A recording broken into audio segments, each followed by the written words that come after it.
স্টেজের চারপাশে ভিড় এখন জমেছে। আলো একটু মৃদু করা হয়েছে। শুধু স্পটলাইটটা পড়ে আছে ফিজার ছোট্ট মুখে। চিত্রা আলতো করে ফিজার হাতটা ধরে বলল, মাম্মাম, কেক কাটবে না? ফিজা বড় বড় চোখ মেলে কেকের দিকে তাকিয়ে আছে। কাঁদব? মাম্মা, এটা আমাল। ফারাজ নিচু হয়ে মেয়ের গালে ঠোঁট ছুঁয়ে ফিসফিস করে বলল, সবটাই তোমার প্রিন্সেস। চারপাশে সবাই গুনতে শুরু করল, 3, 2, 1।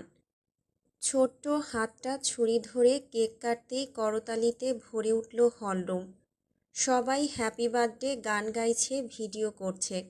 ফারাজ তাকিয়ে আছে মেয়ের দিকে। দেখতে দেখতে 3টা বছর কেমন করে চলে গেল। এই তো সেদিন না তাদের ঘরে ফিজা এসেছিল, সেদিন না চিত্রার আর ফারাজের বিয়ে হলো। ফেলে আসা দিনে কিশোরগঞ্জের স্মৃতি তাকে বড্ড ভাবায়। অমন কঠিন দিন তখন না এলে আজ এত সহজ সুন্দর জীবন হতো না। হালালেই জীবন এখন তাকে প্রশান্তি দেয়। অতিথিরা নিজেদের মতো পার্টি এনজয় করছে।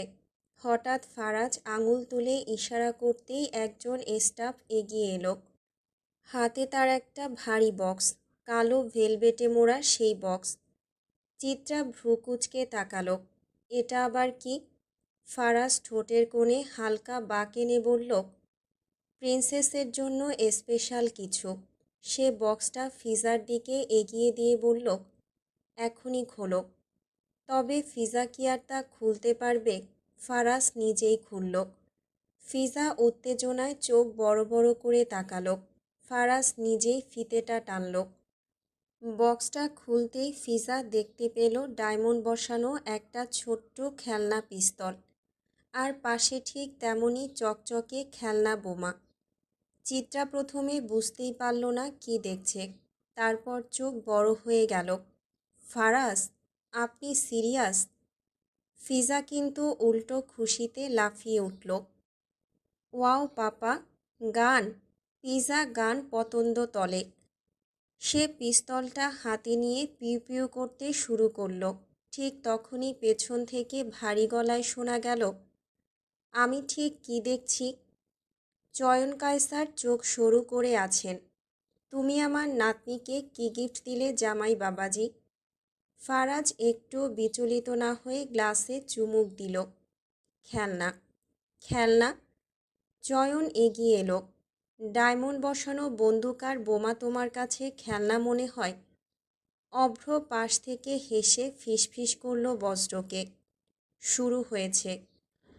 বজ্র ঠোঁট কামড়ে হাসি চেপে বলল, আজকে জমবে। চিত্রা এবার এগিয়ে এসে নিচু স্বরে বলল, ফারাজ, এটা ঠিক হয়নি। আপনি ওকে দিনকে দিন এসব দিয়ে বিগড়ে দিচ্ছেন। মেয়ের বাপের টাকা আছে, মেয়ে বিগড়ে গেলে সমস্যা নেই। আমার মেয়ে বিগড়াবি, তোমার বাপের কি? চয়ন কায়সার হঠাৎ চিত্রাকে বলল, ওর বাপের কি মানে? ওর বাপেরই সব। ওমা, চিত্রা, দেখলি তোর বর বাচ্চা মেয়েটাকে কী সব শেখাচ্ছে? ফারাজ ধীরে ধীরে গ্লাস নামিয়ে রাখল। তারপর এক পা এগিয়ে এলো। হাতে একদিন না একদিন তো ওটা ধরতেই হবে। আগেই শেখাচ্ছি। গান নেওয়ার জন্য আইনের লোক হতে হয় না, কিংবা স্মাগলার বা গ্যাংস্টার। নিজের আত্মরক্ষার জন্য সবই শেখা দরকার। ওর পাপা অ্যাকশন পছন্দ করে, মাম্মাম করে, সে তো করবেই। আর তার চেয়ে বড় কথা, ওর 14 গোষ্ঠীর সবাইও পারে। একজন নানাও তো আছে, গান চালাতে পারে, তবে কাজের কাজ না করে আরেকজনের পেছনে পিস্তল ধরে রাখে। যত সব ছোটলোকি কারবার। ফিজার সঙ্গে সঙ্গে বলল, টু মাস চুটুনুকি কালবাল। চয়ন কায়সার তৎক্ষণাৎ বলে উঠল, কারবাল? ছোট্ট ফিজা আবার বলল, কালবাল। আহারে ফিজা, এসব পচা কথা বলে না। তুমি নানা ভাইয়ের নাতিন, আমার মতোই হবে। বাবার মতো হওয়া লাগবে না। এখন বলো, তুমি বড় হয়ে কার মতো হবে? ফিজা কিছুক্ষণ চুপ থেকে বলল, পাপাল মতন, কাম সারছে। ফারাজ চয়ন কায়সারের দিকে তাকিয়ে মুখ বাঁকালো। এবার চয়ন ঠান্ডা গলায় বলল, আমার নাতনি আইনের লোকই হবে। ফারাজ হালকা হেসে বলল, আইন? একটু ঝুঁকে ফিসফিস করল, আপনার আইন তো আমায় বদলাতে পারেনি চয়ন সাহেব, ভালোবাসা পেরেছে। চিত্রা এবার লজ্জা পেয়ে বলল, হয়েছে হয়েছে, থামুন ফারাজ, অতিথিরা সব চেয়ে আছে। ফারাজ সঙ্গে সঙ্গে তার দিকে ঘুরে দাঁড়ালো। কই আর হলো, একজন টাকলা লোকের জন্য তো আমার আর তোমার কিছুই হতে পারছে না। চয়ন কায়সার ফারাজের দিকে ভ্রু কুঁচকে বলল, নাউজুবিল্লাহ। তিনি চলে গেলেন। তিনি যেতেই ফারাজ চিত্রার কানের কাছে ঝুঁকে খুব আস্তে করে বলল, প্রিন্সেসটা খুশি হয়েছে, দেখেছ? চিত্রা কিছু বলার আগে ফিজা আবার দৌড়ে এসে বলল, মাম্মা দেখো, পিউ পিউ। ফিজা পাপ্পার দেওয়া গান পছন্দ করেছে। ইয়ে। চয়ন মাথা নাড়িয়ে পেছনে সরে গেল। অবিশ্বাস্য। অভ্র এবার আর চেপে রাখতে পারল না। ভাই, আপনি একদম ঠিক করেননি, কিন্তু আইডিয়াটা মারাত্মক। আমার আদ্রেরও কয়েকদিন পর জন্মদিন, ওর তো এখনই মেয়ে মানুষ পছন্দ, ওকে একটা বউ গিফট করব ভাবছি। ফারাজ অভ্রর দিকে তাকাতেই অভ্র বেচারা চুপ হয়ে গেল। স্টেজের সামনে এখনও ভিড়। কেক কাটা শেষ, এখন প্লেটে প্লেটে কেক তুলে দিচ্ছে স্টাফরা। ফারাজ নিজে একটা ছোট প্লেট নিয়ে দাঁড়িয়ে ফিজার জন্য কেক কাটছে খুব মনোযোগ দিয়ে। হঠাৎ চয়ন কায়সার আবারও উড়ে এসে জুড়ে বসলেন। এই যে, এত মন দিয়ে কেক কাটছে, বিষ মেশাওনি তো? আরে বাপরে, কেমন করে জেনে ফেললেন আপনি? ভাবছিলাম আপনাকেই খাওয়াবো। ফারাজ থামল না। কেকের টুকরোটা নিখুঁত করে প্লেটে রেখে বলল। চয়ন ভ্রু কুঁচকে তাকালো। দেখো, আমি কিন্তু সিরিয়াস। ফারাজ এবার তাকালো, ঠোঁটে কুটিল হাসি। আমিও। এত বছর পরেও আপনি বেঁচে আছেন, এইটা কিন্তু আনফেয়ার শ্বশুরজি। আমি মরি না কেন এটা নিয়ে কিছু লোকের যত জ্বালা। ও মা, তাই নাকি? ভালো কথা। আপনাকে যে ব্যবসার আইডিয়াটা দিলাম, পরে সেটা নিয়ে ভেবে দেখেছেন? কোনটা? পাশ থেকে অভ্র বলে উঠল, আরে ওই যে গ্যাস সিলিন্ডারের ব্যবসা। আপনি যেই গ্যাস ছাড়েন, ওইগুলো বোতলে বন্দি করে বাংলাদেশ পাঠালেও হাজার মানুষের উপকার হতো। কিন্তু আপনি তো আর দেশের মানুষের উপকার করবেন না, কারণ আপনি হলেন রাজাকার, দেশদ্রোহী, গাদ্দার, একেবারে পাই টু পাই সব। চয়ন কায়সার কপাল কুঁচকে অভ্রর দিকে তাকাতেই সে চুপ হয়ে গেল। চয়ন কায়সার এবার একটা প্লেট তুলে নিলেন, কেকের দিকে তাকিয়ে বললেন, এইটা কি কেক নাকি সোনারূপা গলিয়ে বানিয়েছ, আর আমায় এত বেশি দিলে যে? ফারাজ হেসে বলল, আপনার জামাইয়ের ইজ্জত আছে, কম কিছুতে মানায়? অত ছোট লোক আমি নই। ইজ্জত? চয়ন কটমট করে তাকালেন। তোমার ইজ্জত সম্পর্কে আমি খুব ভালো করেই জানি।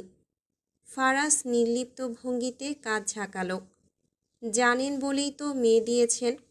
চয়ন রেগে গিয়ে বললেন, আমি মেয়ে দেইনি, মেয়ে নিজেই গিয়ে পড়েছে। ফারাজ হেসে বলল, এত হ্যান্ডসাম ছেলে দেখলে মেয়েরা এমনিতেও লোভ সামলাতে পারে না। চয়ন এক টুকরো কেক মুখে দিলেন, কিন্তু মুখটা এমন করলেন যেন বিষ খেয়েছেন। উফ, এত মিষ্টি কেন? ফারাজ সঙ্গে সঙ্গে বলল, আপনার কথার ব্যালেন্স করার জন্য। অভ্র এবার হেসে কাশতে লাগল। বজ্র হাত দিয়ে মুখ ঢেকে রেখেছে। চয়ন গম্ভীর হয়ে বললেন, দেখো, আমি কিন্তু ডায়াবেটিক্সের। পুরোটা শেষ করার আগেই ফারাজ খুব শান্ত গলায় বলল, তাই তো মিষ্টি কথা সহ্য হয় না। এই ছেলেটাকে আমি একদিন জেলে ঢুকাবো। লাইনটা অনেক পুরনো হয়ে গেছে, আপডেট করেন। চয়ন এবার সত্যি সত্যি রেগে গিয়ে বললেন, তুমি আমাকে ট্রল করছো? ফারাজ মাথা কাত করে বলল, না, এন্টারটেন করছি। অতিথিরা বোর হচ্ছিল। চারপাশে আবার হাসির রোল উঠল। চিত্রা এসে মাঝখানে দাঁড়ালো। দুজনেই থামুন তো। চয়ন একটু থামলেন, তারপর গজগজ করে বললেন, আমি আর কিছুই বলবো না। ফারাজ সঙ্গে সঙ্গে একটা কেকের টুকরো তুলে তার দিকে এগিয়ে দিল। এই নিন, শেষটা খান, রাগ কমবে। চয়ন তাকিয়ে রইল কয়েক সেকেন্ড, তারপর বিরক্ত মুখে কেকটা নিলেন। শেষবার খাচ্ছি। ফারাজ মুচকি হেসে বলল, আপনি প্রতিবারই এইটাই বলেন। চয়ন কিছুই বললেন না, শুধু কেকটা খেয়ে মুখ ফিরিয়ে নিলেন। অভ্র ফিসফিস করে বলল, দেখছিস, আবার হার মানল। বজ্র হেসে মাথা নাড়ল। ফারাজের কাছে কেউ জিততে পারলে তো। ফারাজদের সামনেই ফিজা আর আদ্র খেলা করছে। ফারাজ একটু পরপর মেয়ের দিকে তাকাচ্ছে, যদি পড়ে যায়। হঠাৎ আদ্র ফিজার হাত থেকে পিস্তলটা কেড়ে নিল খেলতে খেলতে। এই পিডা, দে তো, পিস্তল এখন আমার। ফিজা রাগে গাল ফুলিয়ে দাঁড়িয়ে আছে।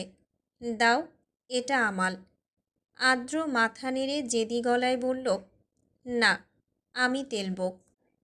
ফিজার চোখ ভিজে উঠল, ঠোঁট কাঁপছে তার। পাপা, এই একটা শব্দই যথেষ্ট। চিত্রা এগোতে যাচ্ছিল, কিন্তু ফারাজ যেন কোথা থেকে ছায়ার মতো এসে দাঁড়ালো তাদের মাঝে। তার চোখের দৃষ্টি মুহূর্তেই বদলে গেল। শান্ত মানুষটা হঠাৎই তীক্ষ্ণ গলায় বলল, এই, কে আমার মেয়েকে কাঁদাচ্ছে? কালুর বাপ, নিজের বাচ্চা সামলাও ঢং না করে। অভ্র কেক খাচ্ছিল। ফারাজের কথায় খাওয়া বন্ধ করে ভাবলেশীনভাবে তাকালো। আদ্র থমকে গেল, হাত ঢিলে হয়ে গেল। ঠিক তখনই অভ্র এগিয়ে এলো, হালকা হেসে বলল, আরে, ওরা তো বাচ্চা, খেলতে গিয়ে। ফারাজ শুনছে কিন্তু পুরোটা না। সে ইতিমধ্যে ফিজাকে কোলে তুলে নিয়েছে আর এমনভাবে জড়িয়ে ধরেছে যেন কেউ তাকে ছিনিয়ে নিতে পারে। কেউ কাঁদাবে না আমার মেয়েকে। ফিজা বাবার গলা জড়িয়ে ধরল, ছোট্ট আঙুলগুলো শক্ত করে আঁকড়ে ধরে বলল, পাপা, ও আমালটা নিয়ে গিচ্ছে। ফারাজ তার কপালে চুমু দিল। গলার স্বর মুহূর্তেই নরম হয়ে গেল তার। কেউ কিছু নিতে পারবে না তোমার থেকে, আমি আছি। আর এই অভ্র, তোর কালু আমার মেয়ের নামটাও উচ্চারণ করতে পারে না, ফিজাকে পিডা বলে ডাকে। অভ্র হঠাৎ বলল, আরে ভাই, আপনি তো এমন রিয়্যাক্ট করলেন যেন আদ্র আপনার বিজনেস দখল করে ফেলছে। ফারাজ ভ্রু তুলল। আমার মেয়ের জিনিস কেড়ে নেওয়া মানে ওই লেভেলেরই অপরাধ। অভ্র এবার জোরে হেসে উঠল। বুঝেছি, মানে আপনি এখন full time dangerous dad. Faraz ঠান্ডা গলায় বলল, তুই বুঝবি না। কেন বুঝবো না? আমারও ছেলে আছে, তোর ছেলে আছে, আমার মেয়ে আছে। অভ্র থমকে বলল, এইটার আবার আলাদা লজিক কি? ফারাজ একটু ঝুঁকে নিচু গলায় বলল, মেয়ের ব্যাপারটা আলাদা। অভ্র মাথা নেড়ে নাটকীয় ভঙ্গিতে বলল, ও, বুঝেছি, মানে প্রিন্সেস সিনড্রোম। ফারাজ মুচকি হাসল, না, এটা আমার মেয়েকে কেউ ছুলেই শেষ সিনড্রোম। অভ্র হাত তুলে আত্মসমর্পণের ভঙ্গিতে বলল, আচ্ছা বাবা, রাগ করবেন না, কিন্তু একটা কথা বলি। বল। এই রেটেই যদি চলে পরের বাচ্চা হলে কি করবেন? ফারাজ চোখ শুরু করল। মানে? অভ্র কাঁধ ঝাঁকালো। আরেকটা যদি মেয়ে হয়, তখন তো আপনি ভাই আরও দাজ্জাল হয়ে যাবেন। সমস্যা নেই। কেন? যতগুলো মেয়ে হবে ততগুলো পাহারা দেওয়ার কারণ বাড়বে। অভ্র হো হো করে হেসে উঠল। আপনি মানুষ না সিকিউরিটি কোম্পানি। ফারাজ এবার খোঁচা ফিরিয়ে দিল। আর তুই নিজের ছেলেকে সামলাতে পারিস না, আমাকে জ্ঞান দিস? কালুর বাপ কোথাকার! জমেলা বুড়ির থেকে তোর ইজ্জত বাঁচানোটাই ভুল হয়েছে। অভ্রর সঙ্গে সঙ্গে পাল্টা জবাব দিল। আপনি ভুল ছাড়া জীবনে আর কি করলেন? দুজনের চোখে চোখ একে অপরে স্থির হলো। 1 সেকেন্ড চুপ। তারপর দুজনেই হেসে ফেলল। চিত্রা দূর থেকে দেখে মাথা নাড়ল। এরা দুজন কোনোদিনই বড় হবে না। আয়শা হেসে বলল, না, কিন্তু বাবা হিসেবে ওরা ডেঞ্জারাস কম্বিনেশন। ওদিকে ফিজা আর আদ্র আবার দৌড়াচ্ছে, আর এই দুই বাবা নিজেদের অজান্তেই সবচেয়ে বড় বাচ্চা হয়ে আছে এখনও। অনুষ্ঠানের শেষ ভাগ। একটা বল ডান্স দিয়ে আজকের এই অনুষ্ঠান এখানেই শেষ হয়ে যাবে। মাস্টার অব সেরিমনি মৃদুকণ্ঠে ঘোষণা করতেই জুটিরা একে একে ফ্লোরে নামতে শুরু করল। অভ্র হাত বাড়ালো আয়শার দিকে। ম্যাডাম, এই নাচটা কি আমার সাথে হবে? আয়শা হেসে চোখ নামালো, তারপর তার হাত ধরল। আজ না বলার উপায় আছে কোনো? ওদিকে বজ্র একটু গম্ভীর মুখে নীরুর সামনে দাঁড়িয়ে হাত বাড়ালো। নাচতে পারো তো? নীরু ভ্রু তুলে তাকালো। পারি না ভাবছ? তাহলে প্রুফ করো। এক চিলতে চ্যালেঞ্জিং হাসি ছুড়ে দিয়ে নীরু তার হাত ধরল। একে একে জুটিরা বল ডান্স শুরু করল। নাচের মাঝপথে শেষ জুটিটা এগিয়ে এলো। চিত্ররাজ আসতেই যেন আনন্দের মাত্রা বেড়ে গেল। চিত্রার পরনে গাঢ় কালো শাড়ি, আলোতে তার গায়ে আলো ছায়ার খেলা। ফারাজ হাত বাড়ালো। মেয়াই? চিত্রা তাকিয়ে রইল কয়েক সেকেন্ড। সেই দৃষ্টিতে দ্বিধা আছে, টান আছে, আর আছে এক অস্বীকার করা যায় না এমন টানাপোড়েন। তারপর ধীরে হাত রাখল তার হাতে। মিউজিক আবার উঠল। ফারাজ চিত্রার কোমরে হাত রাখতেই তার নিঃশ্বাস আটকে গেল হালকা। দুজন ধীরে, খুব ধীরে মুভ করতে লাগল। চারপাশের সব জোড়া যেন মিলিয়ে যাচ্ছে। ফ্লোরটা ছোট হয়ে আসছে, শুধু তারা দুজন। চিত্রা ফিসফিস করে বলল, সবাই দেখছে। ফারাজ তার দিকে ঝুঁকে এলো। দেখতে দাও। ইস, আপনি কখনোই বদলাবেন না, তাই না? তুমি যদি বদলাতে না বলো তাহলে না। চিত্রার চোখ কেঁপে উঠল। আপনি জানেন এটা ঠিক না। ফারাজ থামল না, বরং তাকে ঘুরিয়ে আবার নিজের কাছে টেনে নিল। ঠিক ভুলের হিসেব আমি অনেক আগেই হারিয়ে ফেলেছি চিত্রা। আর আমি? তার কণ্ঠে হালকা কাঁপন। আমাকেও হারিয়ে ফেলেছেন? ফারাজ এক মুহূর্ত থেমে তার চোখের দিকে তাকালো। তোমাকে হারানো যায় না। সুরটা তখন তীব্র হয়ে উঠছে। চারপাশে ঘূর্ণনের গতি বাড়ছে। ওয়াল্টেজের তাল ধীরে ধীরে শরীর জড়িয়ে নিচ্ছে।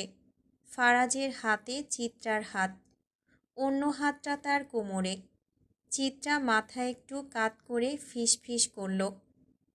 আপনি ভয় কাকে বলে জানেন? ফারাজ ধীরে তাকে ঘুরিয়ে আবার নিজের কাছে টেনে নিল। তোমাকে হারানোর চিন্তায় যে শূন্যতা বুকের ভেতর বাসা বাঁধে, সেটাই ভয়। চিত্রার আঙুলগুলো শক্ত হয়ে উঠল তার হাতে। একটু থেমে আবার বলল, বিশ্বাস? ফারাজ তার চোখের দিকে তাকিয়ে রইল কয়েক সেকেন্ড। চোখ বন্ধ করেও তোমার হাত না ছাড়ার নামই বিশ্বাস। চিত্রার নিঃশ্বাস একটু ভারী হয়ে এলো। দূরত্ব কাকে বলে? ফারাজ মৃদু হেসে বলল, একই জায়গায় দাঁড়িয়ে থেকেও তোমাকে ছুঁতে না পারার নামই দূরত্ব। সুরটা তখন একটু উঁচু হলো। তারা ধীরে ঘুরে গেল। চিত্রা এবার খুব আস্তে বলল, আড়াল? ফারাজ মাথা একটু ঝুঁকিয়ে তার কানের কাছে বলল, হাসির আড়ালে যে কষ্টটা লুকিয়ে রাখো, সেটাই আড়াল। চিত্রার চোখ কেঁপে উঠল। মায়া? ফারাজ থামল না। যাকে ছাড়তে পারো না আবার পুরোপুরি পাওয়ারও সাধ্য নেই, সেইটুকুই মায়া। তাদের পায়ের তাল মিলছে, কিন্তু কথাগুলো তাল ভেঙে দিচ্ছে ভেতরের সব কিছু। চিত্রার গলা শুকিয়ে আসা স্বরে বলল, অধিকার। ফারাজ এক মুহূর্ত চুপ থেকে বলল, যেখানে দাবি করার সাহস থাকে না তবুও হারানোর ভয় থাকে, সেটাই অধিকার। চিত্রা চোখ নামিয়ে ফেলল। অপরাধবোধ। ফারাজের আঙুল তার হাতে একটু শক্ত হলো। তোমার চোখে জল দেখেও কিছু না বলতে পারার নামই অপরাধবোধ। একটা নিঃশ্বাস জমে রইল মাঝখানে। চিত্রা এবার তাকালো সরাসরিভাবে। অপূর্ণতা। ফারাজ ধীরে তাকে ঘুরিয়ে নিজের বুকের কাছে নিয়ে এলো। যেখানে সব কিছু থাকার পরও তুমি থাকো না, সেটাই অপূর্ণতা। চিত্রা খুব নিচু গলায় বলল, ভুল। ফারাজ চোখ নামিয়ে আবার তুলল। তোমাকে ঠিক সময়ে না পাওয়াটাই আমার সবচেয়ে বড় ভুল। চিত্রার ঠোঁট কাঁপল। আমরা। ফারাজ থেমে গেল এক মুহূর্ত, তারপর একদম কাছে ঝুঁকে বলল, আমরা একটা গল্প, যার কোনো সমাপ্তি নেই বিবিজান। হঠাৎ ফারাজ চিত্রার হাত শক্ত করে ধরে ফেলল। চলো। কোথায়? চিত্রা বাক্য শেষ করার আগেই সে তাকে টেনে নিয়ে গেল ফ্লোরের বাইরে। ঝলমলে আলো পেছনে পড়ে রইল। সামনে অন্ধকার করিডোর। তারপর দরজা ঠেলে তারা বেরিয়ে এলো বাইরে। বিরাট ফল আর ফুলের বাগান এখানে। চিত্রার ফারাজ ভিড়ার কোলাহল ঠেলে নিজেদের জন্য একান্ত সময় বের করতে এই বাইরের জগৎটাকেই বেছে নিয়েছে। তারা দুজন পাশাপাশি হাঁটছে। হঠাৎ ফারাজ চিত্রাকে জিজ্ঞেস করল, এলাহি বাড়িতে কল করনি? নদী ভাবিকে না কল দেওয়ার কথা ছিল? ওদের সময় আর আমাদের সময়ের কি ম্যাচ করে? এসব ঝামেলা শেষ হোক। সবাই চলে গেলে রাতে একেবারে ফ্রেশ হয়েই কল দেব ওদের। 3টা বছর চোখের দেখায় কেমন করে চলে গেল, তাই না ফিজার আম্মু? হ্যাঁ, নদী ভাবির এখন একটা প্রশিক্ষণ কেন্দ্র আছে। নিজের একটা ছোটোখাটো ফ্যাক্টরি আছে। অনলাইনে কত চাহিদা ওনার ডিজাইন করা জামাগুলোর, তাই না? আর এলাহি বাড়ির সবাইও তো ভালো আছে। সোহাগ আর মার্জিয়া ওই বাড়িতে থাকায় তাও একাকিত্ব কম লাগে। সোহাগ কত সুন্দর করে ব্যবসাটা সামলাচ্ছে, ঘর সামলাচ্ছে। আগের সোহাগ আর এখনকার সোহাগে কত তফাৎ। এবার দেশে গেলে ভাবছি নদী ভাবিরও একটা গতি করব। আর ওই সোহাগটারও। এত কষ্ট করার কি আছে? দুটোরই বিয়ে পড়িয়ে দাও না, ঝামেলা শেষ। যাই হোক, সবার দিকে তো খেয়াল রাখলে, এবার একটু আমার দিকেও ফোকাস দাও। আর আমাদের ফিজা ওর দিকেও। মেয়েটার যে একটা ভাই লাগবে আর আমার যে আরেকটা এলাহি লাগবে, সেই খেয়াল আছে তোমার? চিত্রা কিছুই বলল না। ঠিক তখনই বৃষ্টি নামল। প্রথমে টুপটাপ, তারপর ঝমঝমিয়ে নামতে শুরু করলো। রাতের অন্ধকারে গার্ডেনের লাইটগুলো ভিজে গিয়ে ঝাপসা হয়ে গেছে। মাটিতে পানির ছিটা, বাতাসে সোদা গন্ধ। ওমা, বলা নেই কওয়া নেই হঠাৎ বৃষ্টি। চলুন ফারাজ, ভেতরে যেতে হবে। চিত্রা ভেতরের দিকে চলে যেতে নিলেই ফারাজ চিত্রার হাত ধরে তাকে থামিয়ে দিল। চিত্রা বৃষ্টি দেখে ভেতরে চলে যেতে নিলে ফারাজ তার হাত ধরে তাকে থামিয়ে দিল। চিত্রা অবাক হয়ে তাকালো। ফারাজ, আপনি পাগল নাকি? বৃষ্টি হচ্ছে। কথা শেষ হওয়ার আগেই ফারাজ তাকে টেনে নিজের কাছে নিয়ে এলো। দুজনেই ভিজে যাচ্ছে। চুল ভিজে কপালে লেগে আছে চিত্রার। শাড়ি ভারী হয়ে শরীরের সাথে মিশে গেছে। ফারাজের চোখ তার উপর স্থির, একদম নড়ছে না। এই মুহূর্তটা। সে ধীরে বলল, আমি অনেক দিন ধরে চুরি করে রাখতে চেয়েছি। চিত্রার বুক কাঁপছে। আপনি সব কিছু এত জটিল করে দেন কেন? ফারাজ এগিয়ে এলো আরও কাছে। কারণ তুমি সহজ নও। বৃষ্টির ফোঁটা দুজনের মাঝখানে পড়ে ভেঙে যাচ্ছে। শব্দগুলো চাপা হয়ে যাচ্ছে পানির আওয়াজে। চিত্রা নিচু গলায় বলল, ভিতরে চলুন সবাই, আজ কাউকে দরকার নেই। ফারাজ থামিয়ে দিল। আজ শুধু তুমি আর আমি। এক মুহূর্তে দুজনের নিঃশ্বাসের দূরত্ব কমল। ফারাজ। ফারাজ হাত বাড়িয়ে তার ভেজা চুল কানের পেছনে সরিয়ে দিল। দুজন পাশাপাশি হাঁটছে। একপাশে একটা ছাউনি আছে। ফারাজ চিত্রাকে টেনে এনে ছাউনির নিচে থামালো। তবুও বৃষ্টির ফোঁটা এসে পড়ছে তাদের গায়ে। অল্প অল্প, কিন্তু যথেষ্ট শরীরের উত্তাপ দূর করার জন্য। বৃষ্টি কাকে বলে জানেন? চিত্রা ফারাজকে প্রশ্ন করল। ফারাজ একটু হাসল, ভেজা চোখে তাকালো। যেই কান্নাটা কেউ দেখে না, আকাশ সেটাই ধার করে নামায়, ওটাই বৃষ্টি। চিত্রা তাকিয়ে রইল তার দিকে। তার চোখে জল, নাকি বৃষ্টির ফোঁটা, ঠিক বোঝা যায় না। সারা জীবন পাশে থাকা মানে কি? ফারাজ এবার একদম কাছে এলো। একসাথে থাকা না, বরং দূরে থেকেও কাউকে কখনো ছেড়ে না দেওয়া, এটাই সারা জীবন পাশে থাকা। চিত্রার কণ্ঠ আরও নরম হয়ে এলো। ভালোবাসার শেষ পর্যন্ত থাকে। ফারাজ চোখ নামালো না। ভালোবাসা থাকে, মানুষটা থাকুক কিংবা না থাকুক। চিত্রা অনেকক্ষণ কিছুই বলল না। বৃষ্টির ফোঁটা ছাউনির কিনারা বেয়ে ঝরে যাচ্ছে। ফারাজ আবার হঠাৎ বলল, আমার আরও অনেকটা জীবন তোমার সাথে কাটানো বাকি। যখন তুমি বৃদ্ধ হবে, কপালে ভাঁজ পড়বে, চুল সাদা হয়ে যাবে, তখনও একই মুগ্ধতায় তোমার দিকে তাকিয়ে থাকা এখনও বাকি। চিত্রার ঠোঁট কেঁপে উঠল। আমি তখন যদি সুন্দর না থাকি?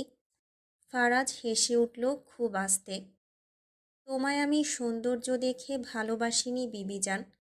তোমার স্বামী ভালোবাসার কাঙাল, সৌন্দর্যের নয়। আমার তুমি হলেই চলবে। সৌন্দর্যের পূজারী ফারাজ এলাহি নয়। আর তুমি আমার জীবনের সবচেয়ে সুন্দর অভ্যেস, যাকে একবার ভালোবেসে ফেললে আর ছাড়া যায় না।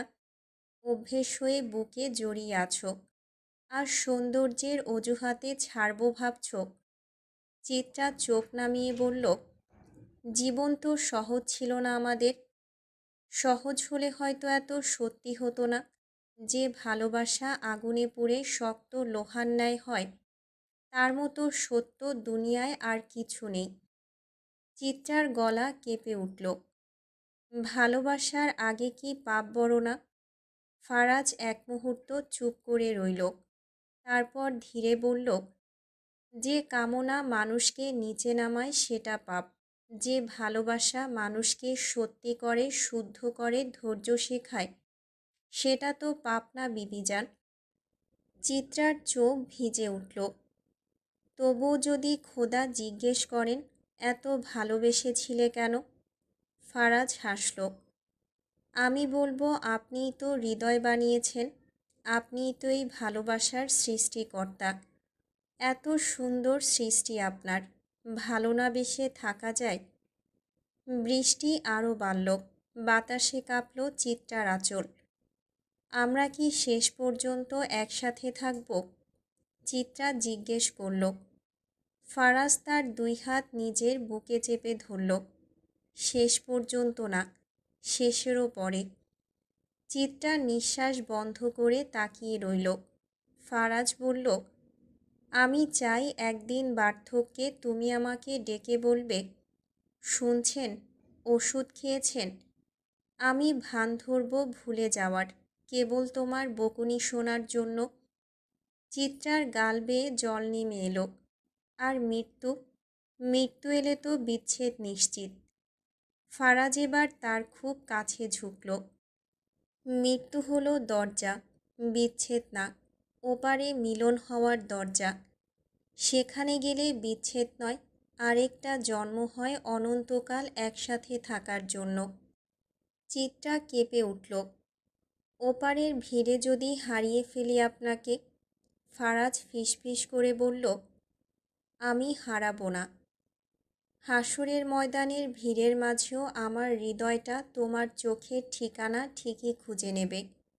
তারপর খোদার সামনে দাঁড়িয়ে বলবো, দুনিয়ায় আপনার যেই সৃষ্টিকে এত কষ্টে পেয়েছি, এপারের দুনিয়াতেও আমার তকদিরে আপনি খোদা তাকে লিখে দিন। চিত্রা এবার আর নিজেকে সামলাতে পারল না, তাকে জড়িয়ে ধরল শক্ত করে।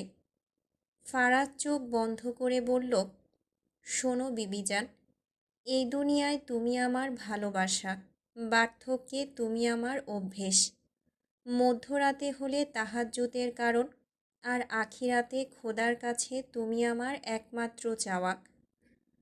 চিত্রা মুচকি হাসল। হঠাৎ ফারাজ পুনরায় বলল, শুনছ, মেয়ের কিন্তু এবার একটা ভাই লাগবে। বারবার বলছি, মেয়েটা আর কতকাল একা থাকবে? মেয়ের ভাই লাগবে নাকি আপনার আরেকটা বাচ্চা লাগবে? তা তো আমার এমনিতেও আরও 10-12টা লাগবেই, জোড়া জোড়া হলে আরও ভালো হয়। আরেকটু কাছে আসুন। ফারাজ আরও কাছে চলে এলো।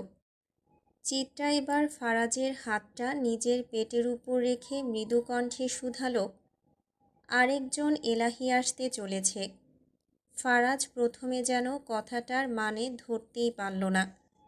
কিছু সেকেন্ড শুধু চিত্রার মুখের দিকে তাকিয়ে রইল। তারপর ধীরে ধীরে তার দৃষ্টি নামল নিজের হাতের কাছে। চিত্রার পেটের উপর থেমে থাকা হাতটায় যেন হঠাৎ পুরো পৃথিবী থেমে গেছে, আর শুধু বুকের ভেতর হৃদস্পন্দনটা জোরে জোরে শোনা যাচ্ছে। কি বললে তুমি? চিত্রা লাজুক হেসে চোখ নামালো। যেটা শুনেছেন। ফারাজের ঠোঁট কাঁপল। তারপর এমন এক হাসি ফুটল মুখে, সে হঠাৎ 2 হাতে চিত্রার মুখটা তুলে ধরল।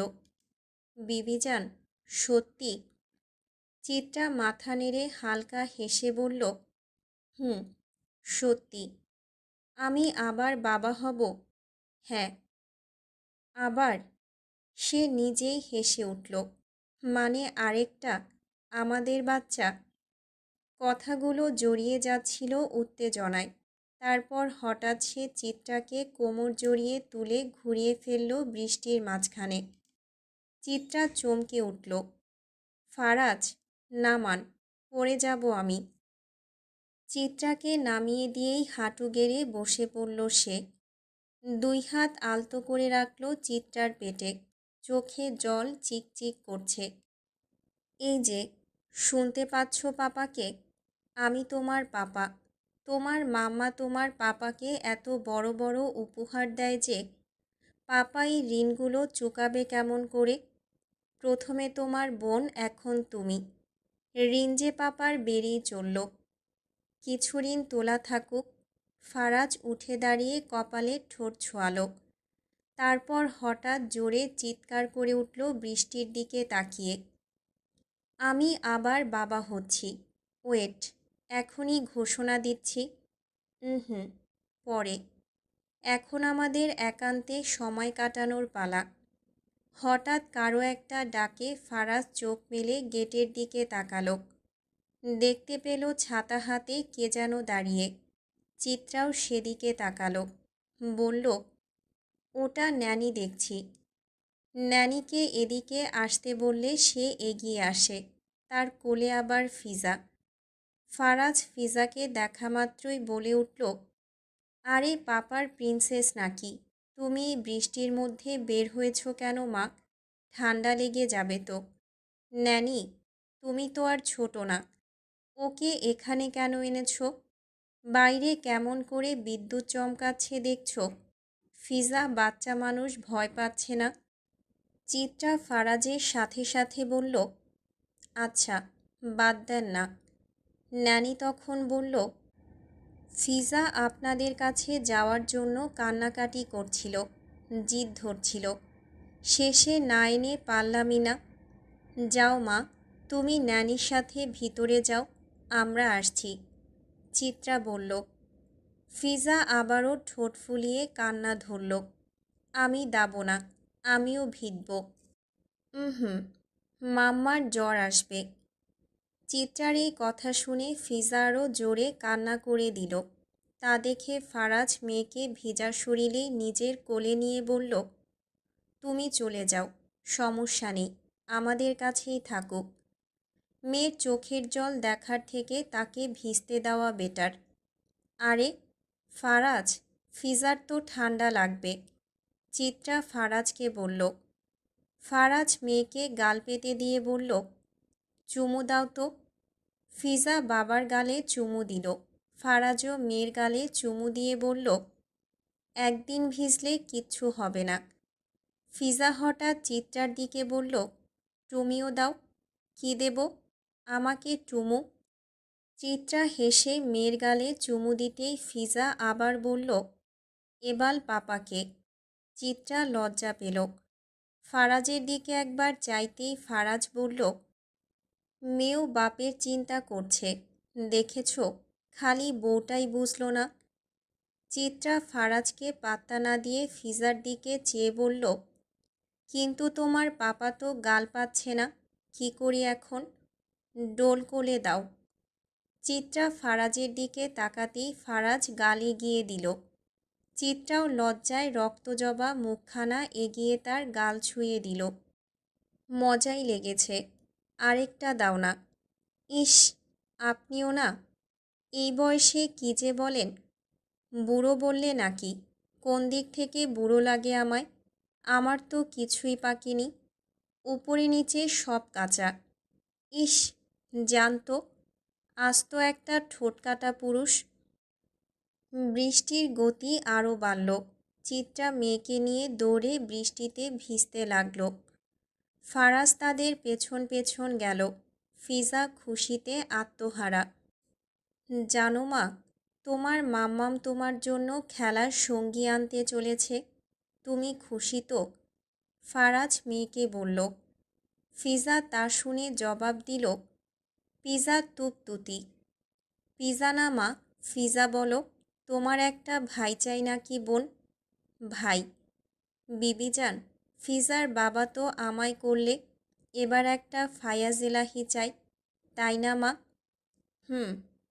তিনজনকেই বৃষ্টি ভিজিয়ে দিচ্ছে।